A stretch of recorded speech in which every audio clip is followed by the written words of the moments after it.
livre de Philippiens 3, versets 12 à 14.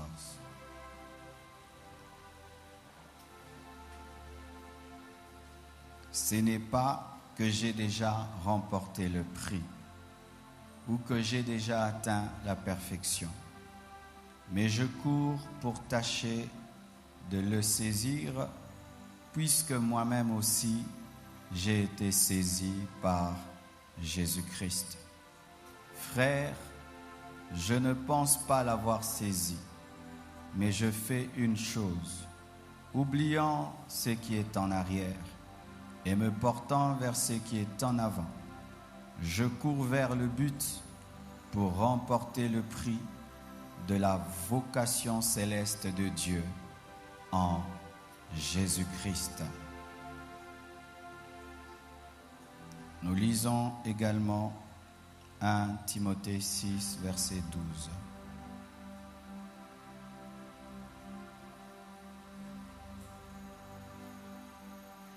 « 1 Timothée 6, verset 12. Combat le bon combat de la foi. Saisis la vie éternelle à laquelle tu as été appelé et pour laquelle tu as fait une belle confession en présence d'un grand nombre de témoins. Que Dieu bénisse sa parole.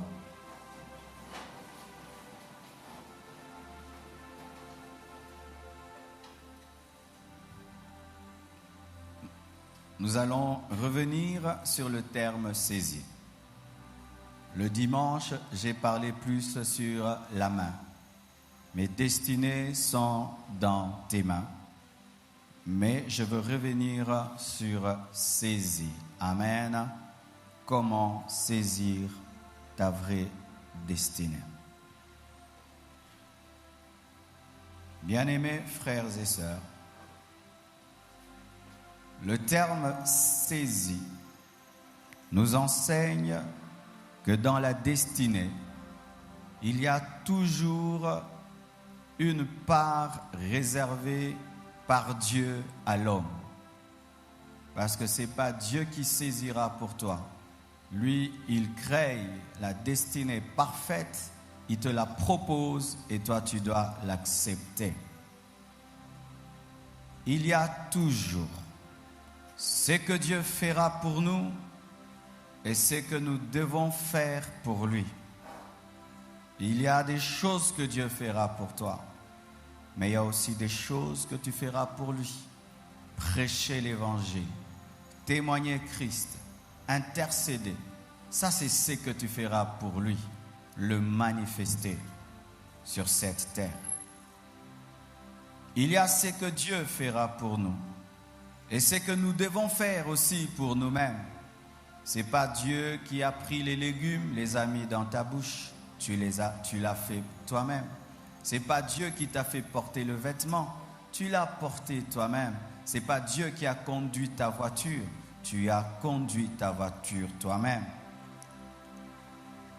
Il y a ce que Dieu fera pour nous. Mais il y a ce que nous devons faire pour nous-mêmes. Prier. Lire la Bible, ça, tu le feras toi-même. Le Saint-Esprit ne le fera pas pour toi, mais il t'aidera lorsque tu le feras. Bien-aimés frères et sœurs, il y a un homme que j'ai lu il y a très longtemps. Je crois que c'est William Carey, le père de la mission en Inde. Il a dit ceci. S'attendre à des grandes choses de la part de Dieu, c'est entreprendre pour lui des plus grandes. Lorsque tu t'attends de la part de Dieu à plus, toi aussi tu dois te donner plus. Chaque auteur réclame un autel. Chaque auteur réclame un autel. L'Esprit me dit d'insister. Car beaucoup vous voulez plus de Dieu sans donner plus de vous. Chaque fois que tu veux plus de Dieu, tu dois donner plus de toi. Tu dois donner plus de temps. Tu dois donner plus de consécration, plus d'amour. tu dois te donner plus. Ne désire pas d'un côté plus de Dieu tout en restant la même personne. Ça ne marche pas ainsi. Chaque fois que tu voudras que Dieu te donne plus de lui, il te dira, donne-moi plus de toi. Tu donnes plus de toi, il te donne plus de lui. Tu lui donnes plus de ton amour, il te manifeste davantage son amour. Tu lui donnes plus de ton temps, il te donne plus de sa présence. Tu lui donnes plus de temps dans la parole, il te donne plus de connaissances. Vous qui voulez plus de Dieu, plus d'onction, plus de puissance, donnez-vous à Dieu plus de vous. Un vase qui désire plus accepte d'être creusé davantage. Il accepte d'être creusé encore, élargi encore. Ainsi, il peut recevoir plus. C'est pourquoi Dieu travaille à nous briser, car c'est le brisement qui nous permet de donner encore plus de nous. Frères, sœurs, Dieu ne nous dit pas de croiser les bras et de le laisser tout faire. Mais il nous demande de travailler avec lui à l'accomplissement de son plan dans nos vies. La Bible nous dit au sujet des disciples, il travaillait avec eux en confirmant sa parole par des signes, des prodiges et des miracles, en confirmant leur parole par les signes, les prodiges et les miracles qui l'accompagnaient. Les apôtres devaient parler et lui faisaient des miracles. Il parlait et lui confirmait. S'il ne parlait pas, il n'allait rien confirmer. S'il n'allait pas, il n'allait pas accompagner. Tu veux que Dieu t'accompagne, tu dois bouger. Tu veux que Dieu confirme, tu dois parler. Tu veux que Dieu agisse, tu dois prier. Il y a ta part. Il y a ta part. Si tu croises les bras et tu dis on m'a prophétisé, ça s'accomplira. Tu croises les bras, tu dis Dieu même, il finira par le faire. Tu n'as pas compris Dieu. La Bible dit il travaillait avec eux. Il travaillait, lui aussi travaillait. Ils travaillaient ensemble.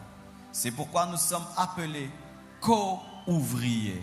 Co-ouvrier veut dire deux ouvriers qui travaillent ensemble. Dieu ne travaille pas seul, il travaille avec l'homme. Pour te parler, il passe par ce canal que je suis pour te parler. Et pour te parler, je passe par ce micro, par ce baffle pour te parler. Nous travaillons ensemble avec ce micro.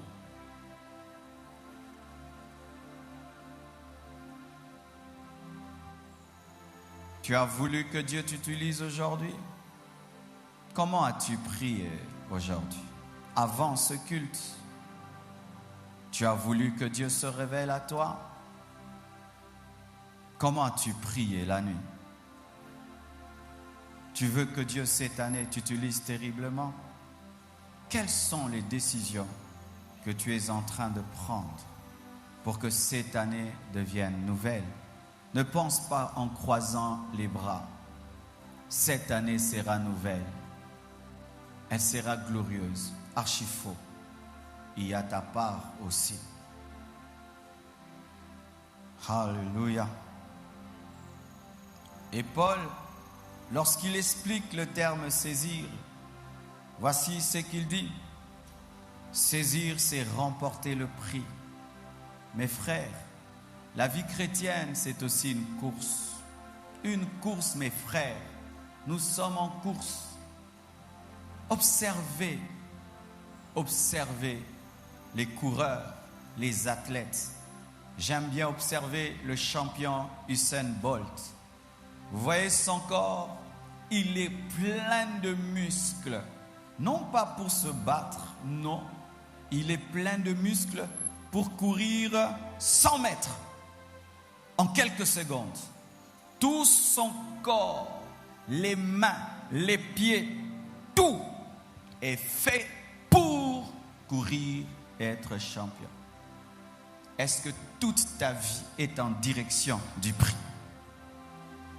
Est-ce que toute ta vie est en direction du prix que tu dois atteindre? Il n'y a pas ses mains qui rentrent en arrière pendant qu'il court devant. Tout, même sa position au départ, tout est en avant. Ses mains, ses pieds, tout. Est-ce que dans ta vie, tout va dans une direction, le prix que Dieu t'a prévu? Frères, sœurs, il y a un prix pour vous. Il y a des maisons au ciel. Il y a des couronnes au ciel. Il y a une gloire éternelle qui vous attend. Je vous assure. Il a dit, je m'en vais vous préparer des places. Et bientôt il revient car il a fini de construire. Il y a une cité céleste pour toi. Il y a une gloire éternelle qui t'attend. Est-ce que tout en toi est en train d'aller vers cette direction? Paul courait vers le prix. Il était au-delà du ministère, au-delà de l'apostolat. Ce n'était pas ça qui était important. C'était de remporter le prix, la récompense que Dieu lui réservait de l'autre côté. Et un homme, lorsqu'il court, il est concentré. On peut l'insulter à gauche et à droite. Il n'est pas là. Il est dans sa course.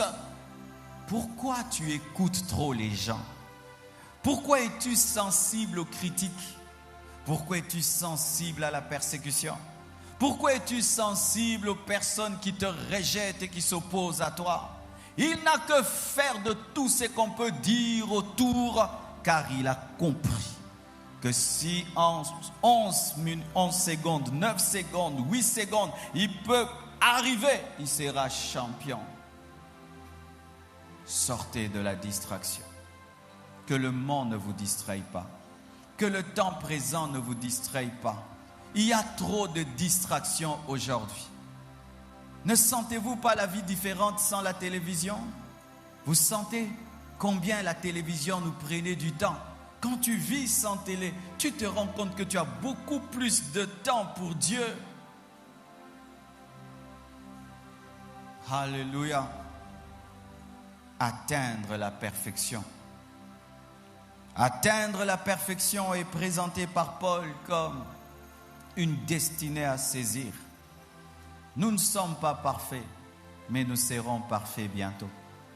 Oui, parmi l'héritage que nous avons en Christ, c'est aussi la perfection. Depuis que nous sommes convertis, il travaille en nous, il brise notre âme, il nous perfectionne, il nous purifie par sa parole. Le Saint-Esprit, tous les jours, nous corrige. Et l'Esprit me dit de vous dire, si tu atteins un niveau où tu n'es plus perfectible, où on ne peut plus te corriger, tu es malade. Un vrai chrétien qui court vers sa destinée se corrige tous les jours. Tous les jours, il se corrige. Il ne dit pas, moi je fais tout bien. Non, il ne dit pas ça. Tous les jours, il recherche à ressembler à Jésus. Il se dit, est-ce que c'est que je fais? Jésus pouvait le faire. Est-ce que c'est que je dis? Jésus pouvait le dire. Est-ce que c'est que je suis en train de faire? Si Jésus était à ma place, il le ferait. Est-ce que mon caractère est comme celui de Christ? Et tous les jours, et le jour de l'enlèvement, tu seras happé par la perfection. Nous serons happés par la perfection. Tel il est, tel nous serons, semblables à lui. Bientôt, tu seras parfait. Tu seras sans péché au ciel, sans maladie au ciel. Tu ne vieilliras pas.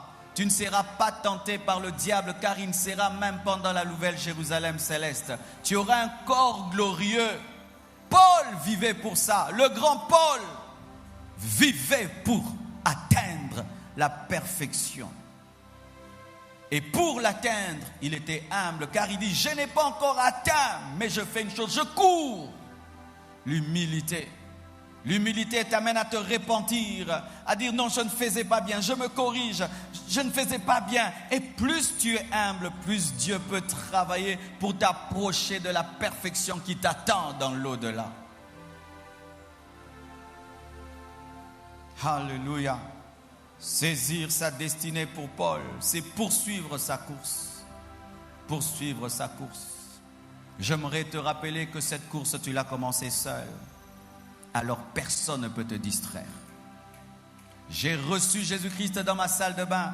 Je n'avais pas d'enfant, je n'avais pas de femme, je n'avais pas d'église, je n'avais pas de collaborateurs. Des fois, nous oublions cela. Tu as reçu Jésus-Christ seul. Tu as reçu Jésus-Christ seul. Il t'est apparu seul. Il est venu dans ta vie seul. Tu as une course. Et vérifiez, lorsque les sprinteurs sont en train de courir, chacun a son couloir. Chacun reste sur son couloir. Tu as une course. Pourquoi tes amis sont en train de te refroidir? Tu as une course. Pourquoi les personnes que tu as rencontrées dans la course sont en train de te refroidir? Tu as une course. Le jour que tu es venu ici, t'agenouiller, recevoir Jésus, tu n'avais pas demandé la permission de ton voisin, tu es venu seul. Mais pourquoi quand tu commences cette marche, tu commences à vivre une vie chrétienne de groupe, une vie chrétienne d'ensemble? Si tel se sanctifie, alors je me sanctifie. S'il ne le fait plus, je le laisse. Si tel prie, moi aussi je prie. S'il ne prie pas, j'arrête. J'ai reçu Christ dans ma salle de bain à l'âge de 15 ans. Et après des années, il m'a donné un pasteur. Mais mon pasteur n'était pas dans ma salle de bain. Quoi qu'il devienne et qu'il fasse, il n'influencera jamais ma communion avec Dieu. S'il faut que tu sois seul, sois seul, pourvu que tu ailles au ciel. S'il faut que tu sois seul, pourvu que tu ailles au ciel. Des fois, nous oublions que ces choses de salut, c'est soit l'enfer, soit le ciel. Soit l'enfer, soit le ciel. Soit l'enfer, soit le ciel. Regardez comment les étudiants sont concentrés devant leur examen d'état. Là, il n'y a pas d'amis. Là, il n'y a plus rien. Il sait que s'il échoue, il va rater son diplôme. Ils sont concentrés. Il peut même dire à son père, ne me distrais pas. Je suis en train de préparer mon examen d'état. Mais pourquoi tu te laisses distraire alors qu'il y a plus que l'examen d'état? Il y a le ciel. Pourquoi tu te laisses distraire? Tu cours avec moi, nous courons ensemble. Tu ne cours pas, je continue. Tu cours avec moi, nous courons. Tu arrêtes de courir. J'intercède pour toi, je prie pour toi. Mais je continue ma route.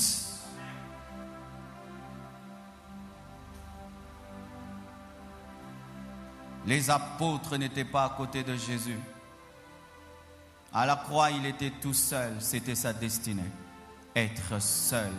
Il n'y a pas de croix pour 2 personnes, ni pour 3 personnes. Pourquoi tu veux toujours dans ta vie être compris par les gens, être accepté par les gens? Tu as bien lu ta Bible. La Bible ne dit pas cela. La Bible ne dit pas cela. Des fois, dans ta destinée, tu dois être seul et tu atteins le but. Tu meurs, tu ressuscites, la gloire tombe. Alors, il y a la Pentecôte, les gens croient. Très nombreux. Tu peux faire ce jeûne le 19e jour. Dieu te dit, tu continues. Tu continues. Nous pouvons dire, le jeûne a pris fin. Dieu te dit, non, toi c'est 40 jours. Tu continues. Tu ne vas pas arrêter parce que moi j'ai dit. Tu ne vas pas avoir peur d'être seul. Tu as trop peur d'être seul. C'est pourquoi tu ne sais pas vivre Dieu. Car des fois, Dieu nous appelle dans le désert pour parler à notre cœur. Là où il n'y a plus personne, c'est là que tu peux avoir conscience de Dieu. Pour Paul, pour suivre sa course, c'est saisir sa destinée. Oublier ce qui est en arrière et tendre vers ce qui est en avant, c'est poursuivre sa course. Si tu veux poursuivre ta course, arrête trop de regarder en arrière. En arrière, qu'est-ce qu'il y a? Ta vie passée, ta vie de péché. Si tu regardes trop à ta vie de péché, tu seras culpabilisé et tu diras, Dieu ne peut pas m'utiliser. Si tu regardes trop en arrière, tu ne pourras pas croire que la grâce de Dieu peut tomber sur toi. Regarde en avant le Dieu qui t'appelle et qui veut t'utiliser. Arrêtez de vous rappeler vos péchés d'hier. Alléluia. croit que Dieu a pardonné, il a oublié. Il a pardonné, il a oublié. Si nous confessons nos péchés, il est juste et fidèle pour nous pardonner. Il n'y a plus de condamnation pour ceux qui sont en Christ. Il n'y a plus de condamnation. Si tu es en Jésus, tu n'es pas condamné. Même si tu as avorté 10 fois, tu es pardonné. Même si tu étais un grand sorcier, tu es pardonné, tu es pardonné, tu es pardonné, tu es pardonné, tu es pardonné. Ne sois pas plus saint que Dieu. Si t'a pardonné, il t'a pardonné. Ne dis pas ma vie bloque parce que j'ai fait ça hier. Ma vie bloque, il t'a pardonné. Paul devait oublier qu'il était persécuteur. Il devait oublier qu'il était témoin de la mort d'Étienne et qu'il avait encouragé cela. Il ne pouvait servir Dieu s'il se culpabilisait. J'ai tué Étienne, j'ai tué Étienne, j'ai tué Étienne. Il ne pouvait être utilisé. J'ai avorté, c'est pourquoi il y a des problèmes, Dieu ne m'exauce pas. Il t'a pardonné. C'est à cause de ma mauvaise vie, il t'a pardonné. La preuve, ce même homme qui a participé à la mort d'Étienne est utilisé pour influencer le monde jusqu'aujourd'hui. Signe de la grâce de Dieu. Alléluia. Mais aussi, oublier ce qui est en arrière, ce n'est pas seulement oublier le péché. C'est oublier aussi les grandes victoires en Christ. Des fois, nous n'allons pas vers notre destinée parce que nous sommes cantonnés, nous campons sur nos victoires d'hier. Hier, j'ai beaucoup prié, je me suis consacré, nous ceci, nous cela. Nous avons commencé la compassion. Nous étions avec le pasteur Marcelo au début. Nous étions là au début. Vous restez dans des anciennes victoires d'hier au lieu de vous mettre à jour par rapport à aujourd'hui. Je ne veux pas des collaborateurs qui me rappellent qu'ils ont travaillé avec moi, ça fait des années. Je n'ai que faire que tu as fait des années. Tu ne m'as pas servi. Tu sers Dieu. Lorsque tu t'attaches à ce que tu as fait hier, on avait jeûné. C'est nous qui avons déménagé avec le pasteur. Nous, on a cru, on est venu ici. Tu restes dans ces choses, tu mourras. Tu mourras. Ceux qui sont sortis de l'Égypte, qui ont traversé la mer Rouge, étant restés en arrière, ils sont morts dans les déserts. Et c'est une autre génération qui est entrée en Canaan. Une autre génération née dans le désert est entrée en Canaan. Pourquoi? L'autre génération est restée dans l'histoire.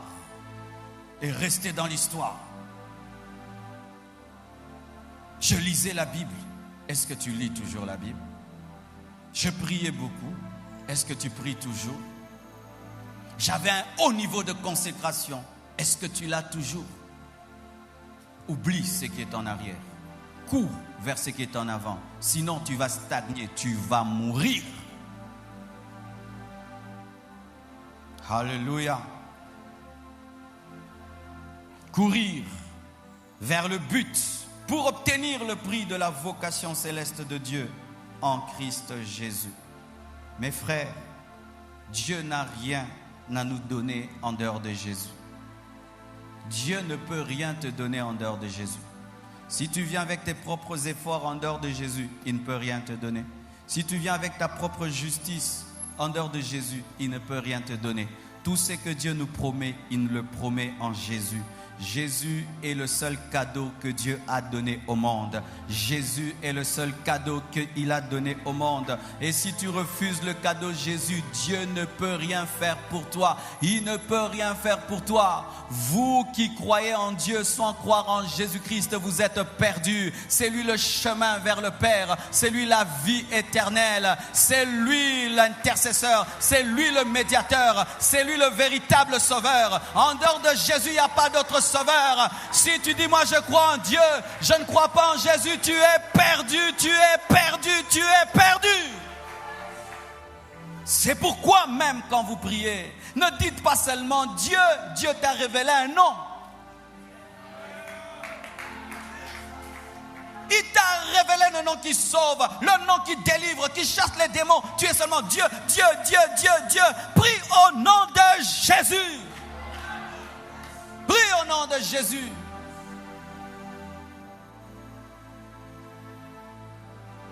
Tout Tout ce que Dieu te réserve dans l'éternité, il le réserve qu'en Christ. Tout ce que Dieu peut faire dans ta vie sur cette terre en Christ. C'est pourquoi lorsque Paul courait, il ne présentait pas ses efforts. Moi j'ai beaucoup prêché, moi j'ai fait ceci. C'était en Jésus. Même si j'ai prêché, c'est par grâce. Même si j'ai fait des miracles, c'est par grâce.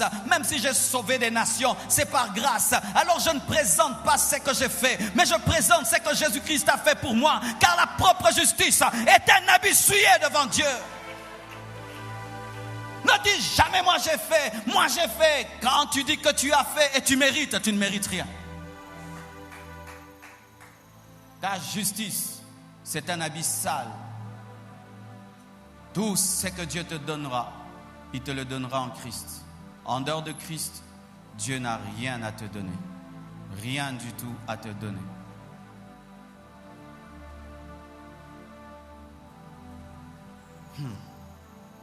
Dans ce thème, nous avons parlé de saisie à l'impératif. Saisis ta vraie destinée, un ordre. Pourquoi? Tu n'as pas le choix. Tu es obligé. Tu es obligé d'atteindre ta vraie destinée. En dehors de ta destinée, Dieu n'a pas autre chose à t'offrir. Paul, Jésus vient vers lui. Il lui dit, tu dois souffrir pour moi. C'était la seule destinée. S'il refuse, Dieu n'a rien d'autre à proposer. Tu dis non, moi je ne veux pas souffrir pour toi. Alors laisse tomber. Tu dois saisir ta vraie destinée. Il y a des gens ici, vous connaissez ce que Dieu attend de vous. Vous savez pourquoi vous ne le faites pas. Tu sais ce que Dieu t'appelle à faire. Paul, tu sais. Lorsque Paul est persécuteur, lorsqu'il est pharisien, le regardant, tu peux croire qu'il sert Dieu alors qu'il ne le sert pas. Paul, tu sais ce que tu dois faire. Pourquoi tu ne le fais pas? C'est dur, c'est difficile. Dieu te demande trop. Tu veux qu'il change de plan? Il ne changera pas de plan. C'est à toi de faire ce qu'il demande. Une destinée qui ne te bouleverse pas ne vient pas de Dieu. Lisez la Bible. Tous ceux qui ont croisé leur vraie destinée ont été bouleversés. Paul bouleversé, Élisée bouleversé, Moïse bouleversé, Pierre bouleversé, Matthieu bouleversé, Jean, des pêcheurs de poissons. Jésus leur dit, venez, je ferai de vous des pêcheurs d'hommes. Bouleversés, bouleversés. Jetez vos filets, prenez l'évangile, allez pêcher les âmes. Bouleversés. Ton confort des fois dans ta vie sont des périodes de transformation peut être le signe que tu ne vis pas ta vraie destinée.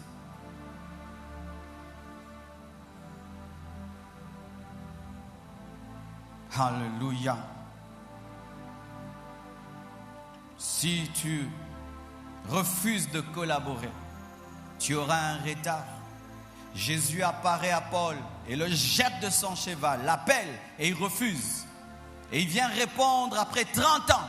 Il aura un retard et il n'aura pas le temps d'accomplir ce que Dieu voulait qu'il fasse. Il va accomplir le tiers. Si tu veux avoir le temps d'accomplir tout ce que Dieu te demande de faire, réponds à temps.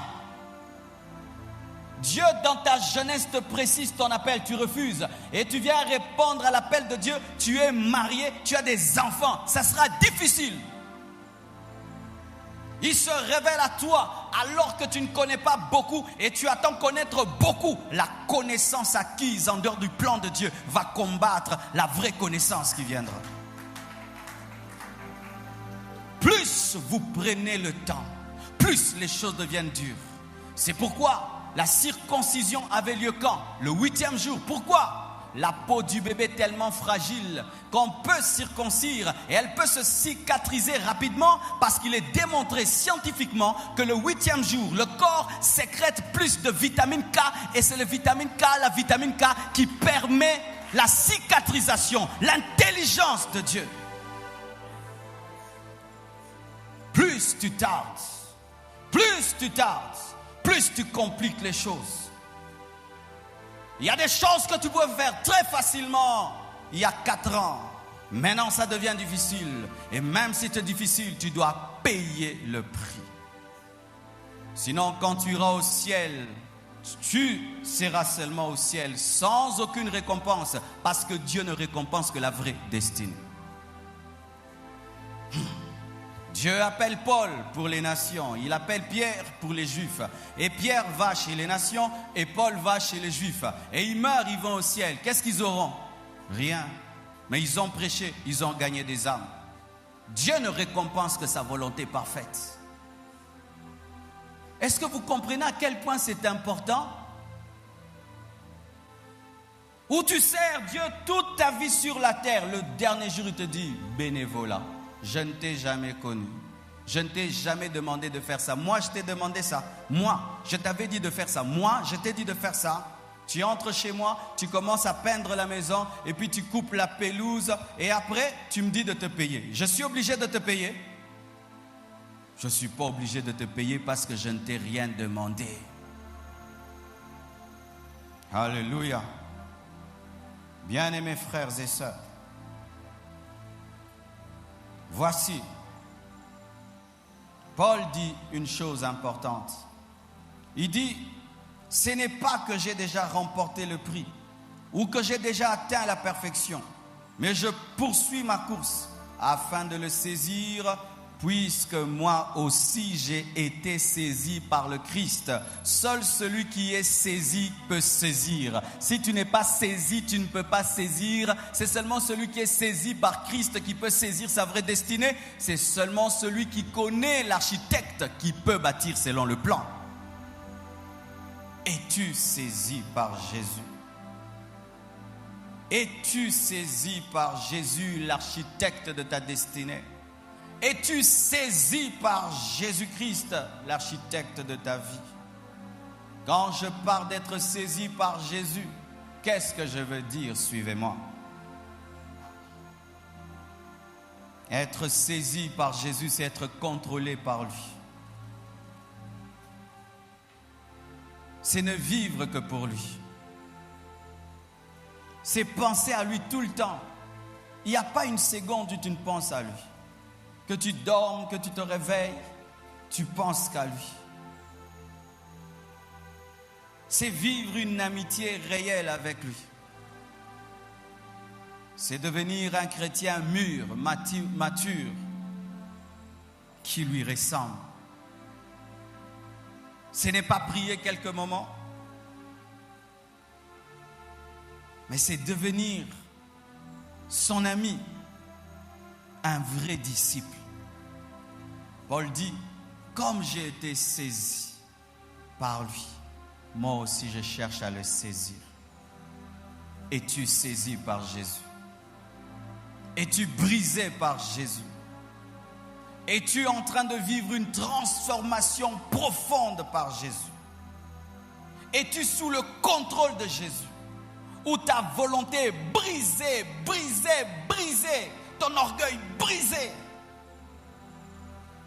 Quand tu atteins ce niveau, alors tu peux saisir, car ce ne sont que les mains brisées qui peuvent saisir. C'est seulement la main percée qui peut saisir la couronne de gloire. Si tu n'es pas brisé, si Christ n'est pas une réalité pour toi, tu ne peux d'ailleurs comprendre son plan. Tu ne peux pas comprendre le plan. Tu ne comprendras rien du tout. Tu penseras même que Dieu est contre toi.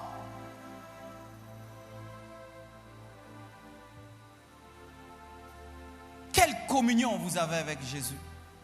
Quelle relation avez-vous avec Jésus? Qui est-il pour vous? Qui est-il pour vous? Qu'est-ce qu'il représente pour vous? Quelqu'un qui résout seulement vos problèmes et on vient jeûner pour que seulement Dieu résolve nos problèmes. C'est ça que Jésus est pour toi? Celui qui résout tes problèmes. Quand tu as un problème, c'est lui. C'est tout. S'il n'est que ça, tu es un mangeur de pain et de poisson. Au Congo, nous avons transformé Dieu en une source de solution. Dieu n'est pas d'abord une source de solution. Il est un être qu'il faut adorer. La première chose que Jésus attend de toi, c'est ton adoration, ton adoration, ton adoration, ton adoration. Mais si tu n'as que des problèmes à lui amener, fais ceci, fais ceci, fais ceci, fais ceci, fais ceci. Frère, tu ne l'as pas compris. Il te donnera les pains et les poissons, mais tu n'auras jamais la révélation de sa personne. Il révèle qui il est, ce qu'il fera à celui qui dort sur sa poitrine. Soyez comme Jean, dormez sur la poitrine de Jésus. Et tu verras des grandes choses, et tu vivras des grandes choses. Soyez des amoureux de Christ, soyez passionnés de Jésus. Cherchez-le de tout votre cœur, jusqu'à ce que sa présence devienne plus que réelle pour vous. Où tu atteins le niveau, même si tu ne le dis pas, les gens voient que tu vis avec Jésus. Les disciples n'ont jamais dit qu'ils étaient chrétiens. Les gens remarquaient qu'ils étaient comme Christ.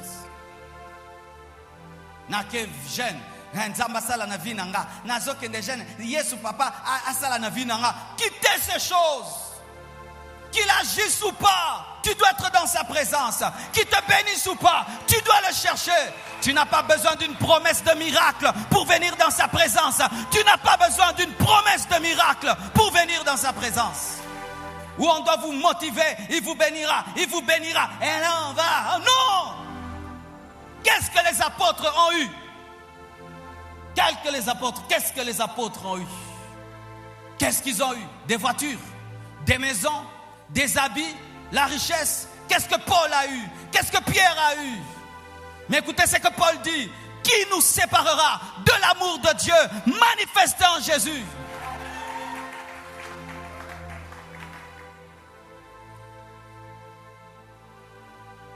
Si à la fin de ce jeûne, il n'agit pas dans ta vie, continue à l'aimer. Si tu ne vois rien après ce jeûne, continue à l'aimer. Continue à l'aimer. Qui me donne pas, qui m'élève pas, c'est pas ça mon problème. Je l'aime. Point. Car si le diable sent en toi que ton amour pour Dieu est conditionné par la bénédiction, il va troubler ta bénédiction. C'est ce qu'il a essayé en Job. Il pensait que Job était attaché à sa bénédiction. Job était attaché au bénisseur. Ne sois pas attaché à la guérison, sois attaché au guérisseur. Ne sois jamais attaché à celui qui élève. Ne sois jamais attaché à l'élévation, sois attaché à celui qui élève. Et quand le diable viendra tout te prendre, il trouve que tu n'étais même pas attaché à ça. Tu vois ma ceinture? Je la porte seulement. Mais même si je l'enlève, mon pantalon tient. Je ne suis pas attaché à ça. Ainsi, le diable peut te prendre une voiture, une maison. Tu n'es pas attaché à ça. Ta vie ne tient pas par ça. Ta vie ne tient pas par ça. Ta vie ne tient pas par ça. Ma joie ne vient pas de l'argent. Ma joie ne vient pas de la richesse. Ma joie ne vient pas des bénédictions. Ma joie vient de ma communion avec Jésus-Christ. Je suis sauvé, lavé par le sang. Mon nom est inscrit dans le livre de vie. C'est ça ma joie. Que vous veniez nombreux ou peu, j'ai la joie. Ce n'est pas lorsqu'une église est remplie que le pasteur est sauvé. Ce n'est pas quand l'église est remplie que le pasteur ira au ciel. L'éternité ne dépend pas des gens qui t'écoutent, mais de ta communion avec celui qui te parle. Comme ils sont nombreux, c'est un bon pasteur. Comme l'église est remplie, il a Dieu. Qui vous dit ça? Qui vous dit ça? La foule ne fait pas le salut. Car des fois, une foule peut être perdue. N'est-ce pas que les adorateurs du veau d'or étaient nombreux? Mais celui qui attendait Moïse, il n'y avait qu'un seul Josué. Ceux qui attendent l'enlèvement ne sont pas nombreux. Même dans nos églises. Même dans nos églises.